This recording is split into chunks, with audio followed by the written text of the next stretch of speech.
Radio city originals, तत्व सत्व etcetera. नमस्ते, मेरा नाम सौरभ शुक्ल है। रेडियो सिटी ओरिजिनल्स तत्व सत्व एक्सेट्रा में आपके साथ मैं बातें करता हूं। हिंदू धर्म की कहानियों में पग पग पर शिक्षा है। हर घटना में, हर प्रसंग में कोई ना कोई प्रेरणा है, ज्ञान की बात है। आपने समुद्र मंथन की कहानी अवश्य सुनी होगी। समुद्र मंथन के प्रसंग से अनेक बातें सीखने मिलती हैं।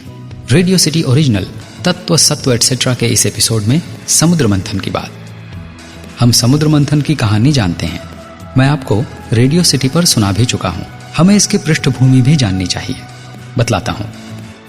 हुआ यूं कि भगवान शंकर के अंशावतार ऋषि दुर्वासा ने एक अत्यंत सुगंधित पुष्पों की माला देवराज इंद्र को दी। इंद्रदेव ने उसे अपने हाथी को पहनाना चाहा। हाथी ने उस माला को भूमि पर फेंक दिया। दुर्वासा ऋषि को इस घटनाक्रम से तिरस्कार की अनुभूति हुई। इस अपमान से क्रोधित होकर ऋषि दुर्वासा ने इंद्रदेव को श्राप दे दिया। दुर्वासा ऋषि ने कह दिया कि इंद्र, तीनों लोकों में जो तुम्हारा वैभव है वो नष्ट हो जाएगा। तुमने इस माला का तिरस्कार करके माला का नहीं, मेरा अपमान किया है। इंद्रदेव डर गए, स्वाभाविक भी था। दुर्वासा ऋषि क्रोधित हो गए तो उन्हें प्रसन्न करना असंभव था। इंद्रदेव ने उनसे क्षमा याचना की, बहुत अनुनय विनय की, परंतु दुर्वासा ऋषि प्रसन्न नहीं हुए।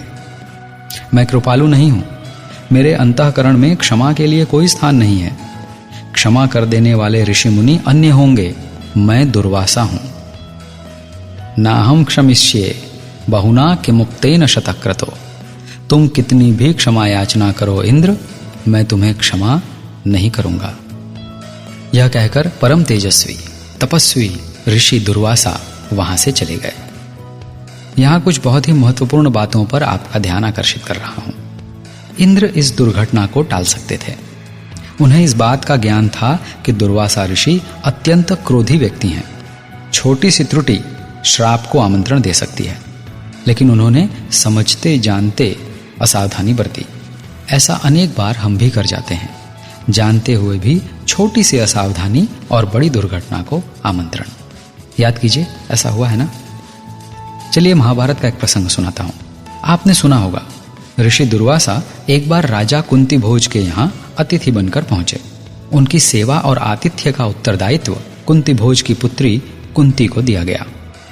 कुंती दुर्वासा ऋषि के स्वभाव से परिचित थीं, इसलिए उन्होंने अत्यंत ध्यानपूर्वक और सावधानी से सारे कार्यों को किया और दुर्वासा ऋषि उनके आतिथ्य से प्रसन्न हुए।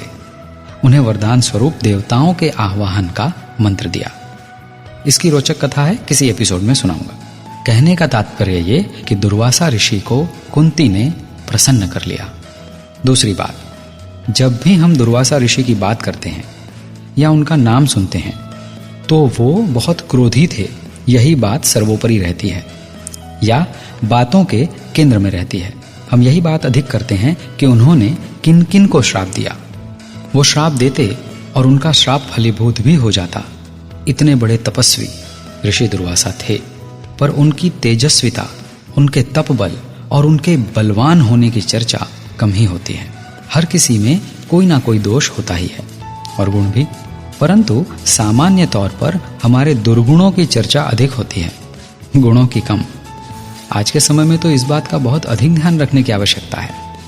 हम अपने दुर्गुणों को जानते हैं, बस स्वीकारते नहीं। स्वीकार कर लें तो उन्हें दूर करने का प्रयत्न भी अवश्य करेंगे। हमारी प्रकृति है ऐसी। करके देखिए। समुद्र मंथन की अभी बहुत लंबी कहानी है और उसके हर एक प्रसंग से कुछ न कुछ सीखने को बाकी है। किसी एपिसोड में सुनाऊंगा। सौरभ का नमस्कार।